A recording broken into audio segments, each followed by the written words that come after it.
Hi guys, wala naman masyadong ganap, laba, linis, kain. Ganun pa rin naman ang usual yung ginagawa natin. So, ayan yung mga food ko. Yung iba hindi ko na na-videohan. And minsan parang nakakatamad na rin mag-video. And nakakatamad na rin mag-post siguro.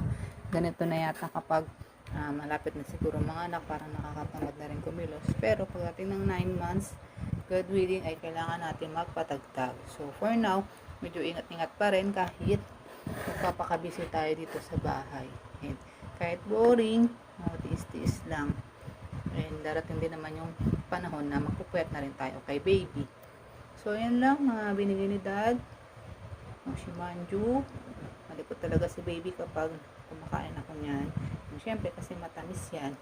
And sasabihin ko rin kay dad na next time, huwag na muna siyang bumili kasi medyo nagsasawa na rin ako sa lasa. But thankful pa din, no? So, yan na yung unang actually, second batch na yan ang nilaban ko na damit ni baby. So, bumili kami nung nakaraan sa SM. So, may manibago na naman akong lalabahan. Pero okay lang kasi maliit lang naman yung mga damit ng baby. So, kaya lang yan. May mga kulang pa rin kaming gamit. So, kaya na siguro na pakonti-konti. Makakompleto rin natin yung mga dadalhin sa ospital. So, yun. Tabayan natin yung mga iba pang gamit. So, yan. Pichi-pichi as always. Nakakabusog.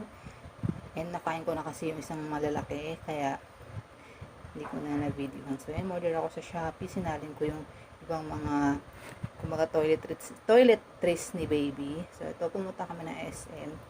Nagmotor kami kasi hindi naman ganun kalayo yung SM dito sa amin. And, ayan. Si Dad bumili na siya ng mga pants niya. Kasi kailangan niya na talaga. Kasi diba, luma na talaga. So, yun, kumain lang naman kami sa Burger King. Pahinga. And, itong mahirap kapag buntis kasi medyo malayo yung lakaran pag pupunta ng CR. So, ito na yung lunch ko kanina and may ubas. Yan na.